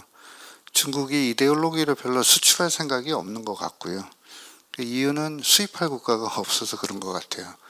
그리고 중국이 국력이 이런 상태에서 미국을 상대로 해서 동맹국을 규합한다고 하는 것도 현실적으로 어려운 것 같고, 미중 간의 무역 구조는 작년에 7천억 달러 정도로 했더라고요. 그러니까 이 상호 의존이 굉장히 무기화되어 있기 때문에 이게 근본적인 complete decoupling 하는 것도 이루어지지 않기 때문에 이게 냉전으로 과연 이 질서를 해석할 수 있는지 하는 문제에 대해서 황 박사님께서는 그런 분위기나 징후는 있지만 그 초입 단계에 불과한데 이게 냉전이 신냉전이 구조화됐다고 해석하기는 어렵지 않을까, 뭐 그런 아주 중요한 문제 제기를 하셨습니다. 두 분 발표와 이제 토론을 마쳤습니다. 우선 제가 플로어를 오픈하기 전에 나중에 또 지정 토론하신 분들이 섞이면 좀 곤란하니까 발표자께서 한 분당 한 4분씩 두 개 질문에 대해서 또 사회자가 몇 가지 코멘트한 것에 대해서 포함해서 한 4분씩 발표를 하시고 플로어를 오픈하고 또 답변을 하고 그렇게 하겠습니다. 우선 김현욱 교수님 부탁드립니다. 제가 아까 말한 거, 그러니까 이제 지금 현재 미국이 바라보는 중국, 미국이 바라보는 미중 경쟁. 그러니까 여름 때부터 이제 미국은 소위 매니지드 컴피티션으로 가기로 했죠. 이 부분에 대해서 약간 이견이 존재하는 것 같은데, 저는 뭐 제 의견도 있지만 실제 미국이 바라보는 거를 제가 말씀을 드리는 거니까. 왜 매니지드 컴피티션이냐? 첫 번째, 미국 입장에서는 아까도 말씀드렸다시피 일단은 중국 경제가 침체를 했기 때문에 이걸 관리를 해야 된다. 이제 아까 말씀하신 냉전과 신냉전의 차이가 뭐냐? 아까 황재우 교수님 잘 말씀해 주셨는데 핵심은 인터디펜던스 내지는 글로벌라이제이션이에요. 그러니까 80년대부터 인터디펜던스 현상이 일어났고, 이때만 해도 세계 경제가 실시간으로 묶이지는 않았지만 이제 그 이후에 이제 세계화 현상이 나타나면서 뭐 한 국가에서의 경제 악화가 다른 국가에서의 주가 하락으로 바로 실시간으로 이어지는 그러한 현상이 일어나기 때문에 미소 간의 냉전과 같이 나 살고 너 죽자 이런 식의 경쟁은 쉽지 않은 거죠. 그 당시에는 소련이 멸망을 해도 경제적으로 미국에 아무런 배드 임팩트가 없었기 때문에 가능했지만, 지금과 같은 경우에는 중국의 경제가 조금만 침체하면 다른 국가로 이게 다 네거티브 임팩트 가기 때문에, 그런 차원에서 저는 뭐 신냉전이라는 지금 미중 경쟁이 과연 미소 간의 경쟁과는 뭐 사뭇 다르다, 저는 그렇게 표현을 하고 싶고, 근데 어쨌든 이 매니지드 컴피티션이 가는 이유가 아까 말씀드렸다시피 중국의 경제가 침체했기 때문에 이게 세계 경제로 악화되는 것을 막아야 되기 때문에 이제 매니지드 컴피티션을 하겠다는 거죠, 미국 입장에서는. 그리고 두 번째는 국내 오디언스를 좀 달래야 되겠다. 그러니까 솔직히 미국 내에서도 월가에서 중국에 투자하는, 그리고 또 중국과 거래하는 컴퍼니들, 이 사람들의 불만이 상당히 세고, 그 사람들의 불만을 좀 잠재워서 내년 대선에서 좀 도움을 받겠다는 게 두 번째 이유고, 세 번째는 군사적인 매니지먼트군요. 컨플릭트 매니지먼트. 그러니까 이제 중국의 경제가 안 좋아지고 시진핑에 대한 여론이 악화될 경우에 시진핑이 잘못된 판단할 수 있다. 군사적인 도발을 할 수 있다. 이걸 매니지를 하자. 그래서 이번에 에이펙에서 미중 정상회담이 열렸을 때 미국의 프라이어리티는 이 군사 채널 복원이었어요. 근데 중국의 프라이어리티는 이 미국의 대중국 경제 정책 변환이었거든요. 이제 좀 그만 때리라 이거죠. 그러니까 아까 황재우 교수님도 말씀하셨지만 중국은 지금 미국이 계속 중국을 때려대는 상황에서 이걸 좀 무마시키고 그와 동시에 중국이 계속해서 경제적으로 성장할 수 있는 동력을 확보하겠다는 게 지금 중국의 속뜻이고, 미국은 아까 디리스킹 얘기를 했지만 저는 그 트럼프 때는 브로드 디커플링이었어요. 그 당시에 뭐 그 체제 대결이다, 이념 대결이다 나오면서 미중 간에 다 디커플링 시키겠다, 브로드 디커플링 시키겠다고 하는 상당히 비현실적인 정책을, 트럼프다운 정책을 폈었는데, 바이든 와서의 정책은 소위 디리스킹이라고 하는, 즉 파셜 디커플링이거든요. 이게 유러피안 디리스킹하고 완전히 컨셉트가 다른 거죠. 그러니까 유럽 애들은 야 미국 따라서 디커플링 하니까 우리 못 살겠다. 우리 중국하고 할 건 하면서 중국에 대한 의존도를 좀 낮춰나가겠다. 이러한 정책인데, 미국 그 당시 설리번이 얘기했던 거는 그 올해 4월에 올해인가 작년인가 설리번이 브리킹스에서 전설한 그거는 그 스몰 야드 하이 펜스란 말이에요. 그러니까 정말 중요한 배터리나 뭐 AI나 뭐 배터리 뭐 반도체 이런 부분에서는 중국과 디커플링 하겠다는 거거든요. 그러니까 디커플링 정말 중요한 부분에서 디커플링 정책은 아직 살아 있는 거예요. 그러니까 디리스킹이라고 해서 완전히 정책이 변한 게 아니라, 그러니까 이제 그런 차원에서 미국은 계속해서 이제 중국을 때려댈 것이고, 그렇기 때문에 중국 입장에서는 이러한 정책을 좀 무마시키겠다라고 하는 게 미중 정상회담에서 중국의 어떤 의도였었던 거죠. 근데 어쨌든 간에 그 이번 에이펙 정상회담의 결과를 보면 미국은 한두 개를 얻었어요. 근데 중국은 큰 걸 얻지를 못했단 말이에요. 그만큼 중국이 지금 수세에 몰려 있는 거는 확실하고, 그래서 과연 시진핑이 샌프란시스코 가서 미국하고 정상회담을 하느냐 마느냐 이 얘기도 상당히 많이 흘러나왔어요. 그러니까 가서 얻을 게 없는데 왜 가냐. 근데 실질적으로 얻을 게 없어도 정상회담 하는 것 자체만으로도 중국 내 분위기는 조금 변할 수 있거든요. 그러니까 시진핑 입장에서는 정상회담에서 얻을 게 없어도 갈 수밖에 없는 그러한 선택이 그렇게 많지 않은 상황이었다고 저는 보고, 그리고 그리고 아까 질문하신 것을 보면 네네네네. 저는 그렇게 봅니다. 지금 바이든 정부가 미국과 정상회담을 했다고 해서 미국의 대중국 정책이 변한 건 아니거든요. 계속해서 파셜 디커플링은 갈 것이고, 동시에 미국 바이든 정부의 차이점은 트럼프는 혼자 때렸지만 바이든은 같이 때리자고 하는 거란 말이에요. 그러니까 한국 입장에서 나 같이 안 때릴래 그러면 미국은 그럼 미국 시장에 대한 액세스는 없어. 그러니까 지금 약간 바이든은 한국과 같은 파트너 국가를 제로섬 국면으로 몰고 있는 것이기 때문에 저는 어쩔 수 없이 서서히 안미 경미로 갈 수밖에 없는 상황이다. 지금은 우리는 별다른 초이스가 없지 않느냐. 물론 뭐 그렇다고 해서 미국이 숨쉴 구멍을 안 내주는 건 아니에요. 예를 들어서 뭐 validated end user로 한국을 뭐 올려놓아 가지고 미국의 반도체 미국에서 생산된 반도체 설비나 장비를 중국으로 수출할 수 있게끔 숨통을 터준단 말이에요.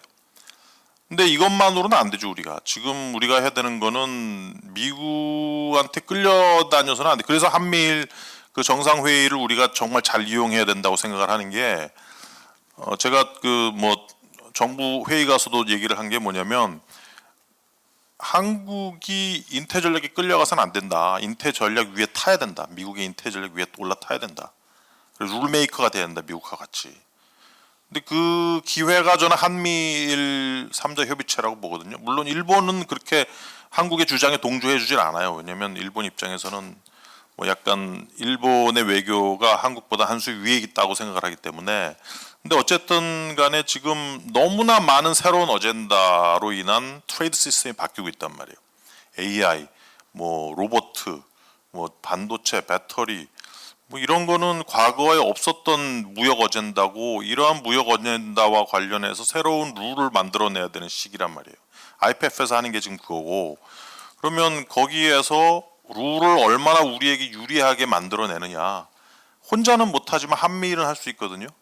그러니까 한미일이 룰메이킹 특히 인태 지역에서의 룰메이킹을 좀 주도할 수 있는 국가로 우리가 만들어야 미국의 인태 전략 위에 올라타는 꼴이 될 수 있지 않은가 그렇게 생각을 합니다. 저는. 예. 네, 그러면 이어서 박병광 박사님. 예, 감사합니다. 일단 크게 보면은 뭐 한 두세 가지인 것 같은데 한중 정상회담 관련해서 이제 정승철 박사님이랑 이호 교수님 말씀하셨는데 기본적으로 그 대화와 소통은 좋은 것이요 이런 말을 하고 싶습니다. 자식하고 부모도 그렇고 부부 사이도 그렇고 친구 사이도 그렇고 연구자 사이에도 그렇고 하물며 국가와 국가 사이에 대화와 소통은 좋은 것이고 뭐 다원화되고 다다익선이죠. 문제는 그런데 이게 이제 조건들이 존재하고 상황들이 다르기 때문에 이게 국가 간의 정상회담이 무조건 좋으냐는 별개의 문제인 겁니다. 이게 만났다가 어떤 만남은 아니 좋은 만남, 안 만남만 못한 정상회담도 때로 있거든요. 돌아보면. 근데 이제 예를 들면은 한중 간에 꼭 만나야 할 현안이 현재 존재하는가? 이걸 물어봤을 때 현안이 존재한다고 자신 있게 몇 가지 말할 수 있는 사람이 있을까요? 이것도 저는 좀 생각해 볼 필요가 있다고 봅니다. 뭐냐면 한중 간의 국민 정서는 안 좋아요. 단순히 이제 국민 정서의 문제를 정상회담으로 풀기 위해서 만나야 되는가? 그러니까 정상회담을 하는 것이 좋긴 좋은데 그러면 이제 국민 우호 정서로 돌아서는데 도움이 많이 되겠죠. 근데 그거와는 다르게 이게 정상회담을 해서 풀어야 될 현안이 도대체 무엇일까를 고민해 보기 시작하면은 이게 서로 간의 협상이 잘 안 되면은 이게 또 쉽지 않은 것 같고 또 하나는 뭐냐면은 그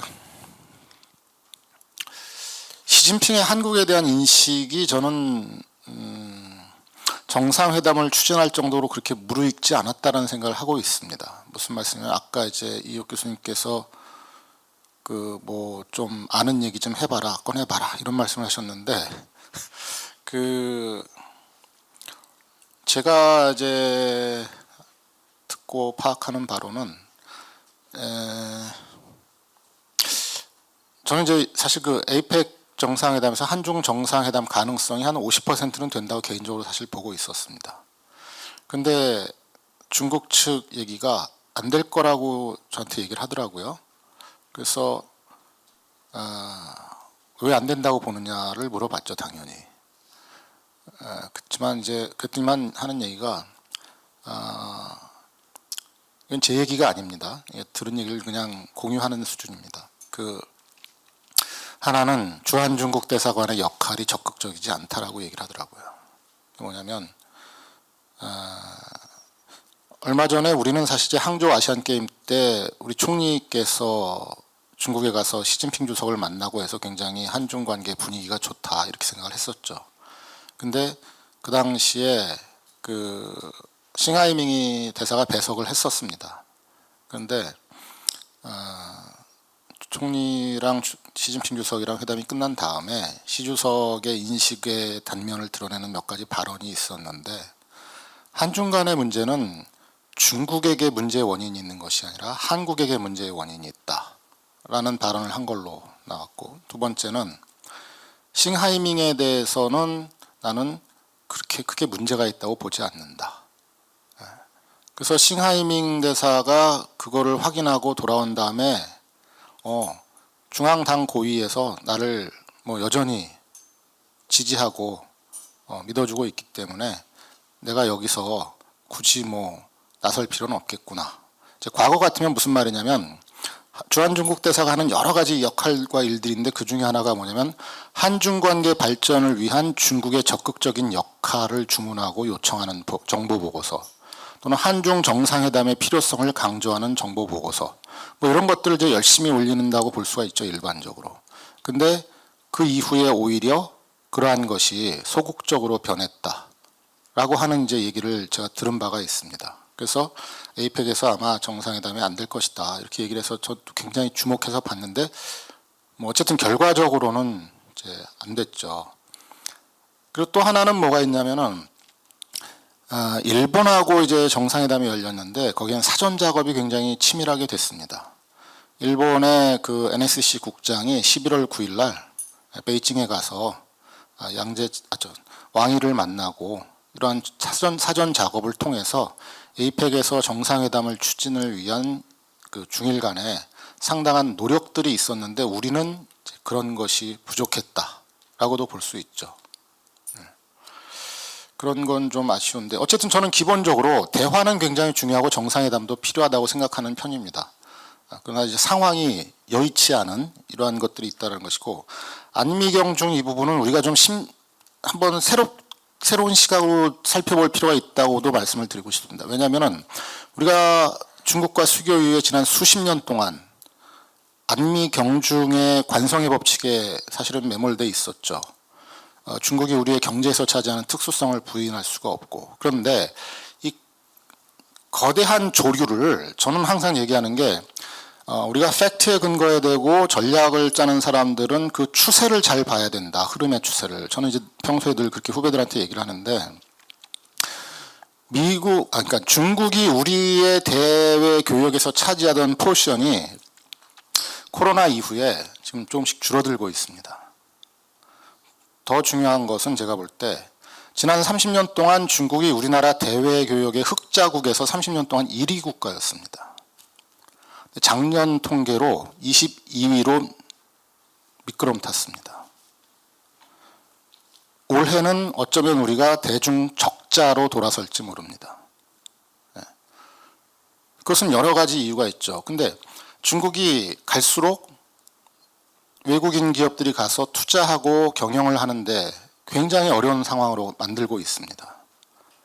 그래서 현대도 탈출하려고 하고 있고, 삼성 핸드폰 공장은 이미 수년 전에 나왔고, 그것을 보여주는 극명한 사례 중에 하나가 뭐냐면은 올해 1, 3분기에 중국의 FDI, 그러니까 대외 그 투자액이 개혁개방 이후에 최초로 마이너스로 돌아섰습니다.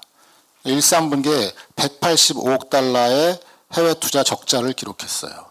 한때는 중국이 미국보다도 더 많은 해외 투자액을 끌어왔던 나라거든요.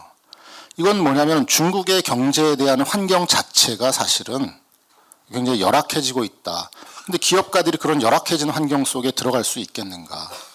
뭐 여러 가지 안미, 경미, 안미, 경중 뭐 이런 걸 떠나서 하여튼 우리로서는 이러한 변화 상황을 잘 볼 필요가 있고, 또 하나는 이게 좀 더 큰 의미에서 보자면은 사실 인태 전략을 우리가 하게 되는 여러 가지 이유가 있는데 그 중에 하나가 또 뭐냐면 한미동맹을 강화하고, 어찌 보면 이제 미국이 규정했다고도 볼 수 있지만 미국은 현상 변경 국가로 규정하고 있죠. 그렇다면 어쨌든 국제정치는 강대국 정치이기 때문에 결국은 미국과 중국을 중심으로 하는 세력이 부딪힐 때 이것은 우리가 현상 변경 세력을 탈 것이냐 현상 유지 세력을 탈 것이냐의 문제하고도 직결되는 것이었습니다. 그래서 정말로 이것이 그렇게 간다면은 우리로서는 중국에게만 일방적으로 기댈 수 없는 경제 구조를 개혁해야 되는 그런 것은 이제 당연한 것이죠. 제가 시간이 너무 할 말이 많아져서 듣다 보니까 이제 그래 시간이 지났습니다. 혹시 플로어에서 한두 번 질문 받고 그리고 토론을 마감하고자 합니다. 혹시 질문 있으신 분? 네, 박영준 소장님. 네, 두 분 발표, 두 분 토론 흥미롭게 잘 봤습니다. 저는 이제 김현욱 교수님께 좀 질문드리면, 근데 제가 생각할 때는 미중 경쟁이라고 하는 것이 경제뿐만 아니라 군사적인 측면도 있고 이념적인 측면도 있고 규범을 둘러싼 측면도 있고 과학기술의 주도권을 잡으려는 경쟁도 있어서 그렇게 크게 본다면 물론 이제 중국의 경제 침체가 나타날지 모르겠지만 다른 측면에서 어떤 뭐 미중 전략적 경쟁 혹은 박병 박사님께서 패권 전쟁이라고 불리던 것은 계속 유지가 되고 있지 않는가라고 보는 것이 일단 좋지 않겠나 싶은데 거기에 대해서 다시 한번 좀 질문드리고 싶고요. 그다음에 박병환 박사님 발표에서는 이런 인도태평양 전략의 중요성을 말씀하시면서 거기 보면 9개 과제가 나와 있고 그걸 이제 구체화할 필요가 있다라고 말씀하셨잖아요, 그죠? 근데 사실 작년도 12월달에 인도태평양 전략서 나온 다음에 그 우리 정부가 각 부처에 대해서 이행 계획을 만들어서 뭐 제출하라고 했고 그런데 이게 그 뒤에 어떻게 됐는지는 잘 모르겠어요. 잘 모르겠는데 저희가 봤을 때 거기에 포함됐던 몇 가지 중요한 과제들이 굉장히 뭐 조목조목 중요한 과제들이 많은데 사실 이해되지 않은 것들도 있단 말이에요. 오늘 주제와 관련돼서 말씀드릴 수 있는 것은 가령 한미일 협력과 한일중 협력을 뭐 조화롭게 해나간다 뭐 그런 부분이 포함되어 있는데 아까 뭐 한중 정상회담도 안 됐지만 한일중 뭐 저는 이제 바뀐 용어로 한일중이라고 쓰습니다만은 그것도 올해 말까지였던 그 개최는 거의 불확실하게 됐잖아요, 그죠? 그래서 그 각 부처에다가 지시를 했지만 왜 이게 잘 안 되는 건지 뭐 그런 거에 대해서 뭐 내부에 좀 아시는 얘기 있으면 좀 같이 공유해 주시면 좋겠습니다.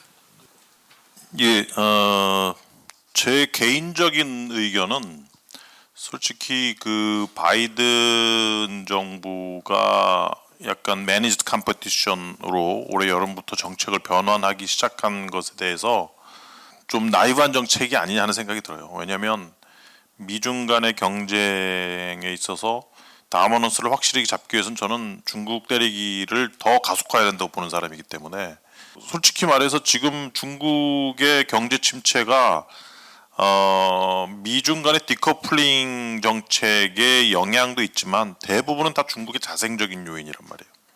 That problem 그리고 시진핑의 정치적인 문제, 뭐 디모그래피 이런 문제들은 다 자생적인 문제이기 때문에 저도 이런 것들이 중국이 미래에 어떻게 변하느냐에 따라서 미중 경쟁의 판도는 달라질 수 있다고 보는 사람입니다. 하지만 그 바이든 정부는 일단 미중 경쟁에서 1차적으로 미국이 다미넌스를 잡았기 때문에 이제 좀 관리를 하자. 아까 관리해야 되는 이유는 아까 제가 말씀드렸죠. 그런 생각을 가지고 있고 그게 첫 번째 제 생각에는 그 바이든 정부의 대중국 정책에 대해서 조금은 좀 우려스럽다. 두 번째 그럼에도 불구하고 미중 경쟁에서 중국이 미국을 능가하기 어려운 가장 큰 이유는 미국이 냉전이 시작된 이후부터 지금까지 쌓아온 리버럴 인터내셔널 오더에 있다고 봅니다. 그냥 경제적으로도 그 커런시 달러 커런시가 그 기축 통화로서 작용을 하고 있고 전 세계적으로 깔아놓은 그 군사 U.S. forces in foreign countries 그리고 각종 미국적인 가치가 이미 다양한 국가에 퍼져 있고 그걸 기반으로 해서 다양한 국제 기구가 굴러가고 있고 이런 것들은 상당 부분 중국이 미국을 능가하기 어렵게 만드는 그러한 요인이 아니냐 생각을 하고 있고요. 세 번째로 코로나를 기점으로 해서 그 트럼프가 상당히 화가 났어요. 왜냐하면 자기 재선을 실패했거든요. 그러니까 코로나에 대한 대응 때문에 재선을 실패했지만 트럼프는 그걸 다 중국 탓으로 돌렸단 말이에요. 코로나를 우한 바이러스라고 부르면서 완전히 중국을 악마화하기 시작하고 어쨌든 간에 그러한 트럼프의 보이스가 미국 내 반중국 정서를 높이는데 상당 부분 기여를 했단 말이죠. 미국 내 반중국 정서는 거의 70몇 %, 그리고 공화당, 민주당 바이파티즌하게 반중국 정서가 형성이 돼 있단 말이에요. 의회. 이런 국민들의 반중국 정서는 누가 대통령이 되든 정책적으로 변화하기 어렵게 만들 수밖에 없지 않겠느냐. 그래서 저는 미국의 대중국 강경 정책, 중국 때리기 이거는 어쩔 수 없이 갈 수밖에 없다. 저는 그렇게 봅니다. 박영준 소장님께서 말씀하신 사실은 이제 그런 문제의식 때문에 제가 이제 말씀드린 것 중에 하나가 가능하면 대통령실에 인도태평양 전략 추진과 이행을 위한 전담 조직을 만들면 어떻겠느냐 이제 그런 말씀을 드렸던 것이고요. 그다음에 한미일과 한일중 관련해서는 당연히 우리로서는 이제 상부적으로 쏟아자를 한쪽에만 치우치는 게 아니라 균형적으로 가져가기 위해서 그런 이제 걸 추진한 걸로 아는데 문제는 그 부산에서 있었던 이번 한일중 외무장관 회담에 제가 또 들은 바로는 원래는 끝나고 삼국 외무장관이 같이 기자회견을 갖기로 우리가 추진을 했는데 중국 측에서 그거에 발을 뺐어요. 그래가지고 결국은 이제 박진 장관 혼자서 기자간담회 설명회를 하는 걸로 가게 된 것이고, 또 그 다음에 모여서 일단은 실무회담 다음에 외교장관 회담에는 정상회담이거든요.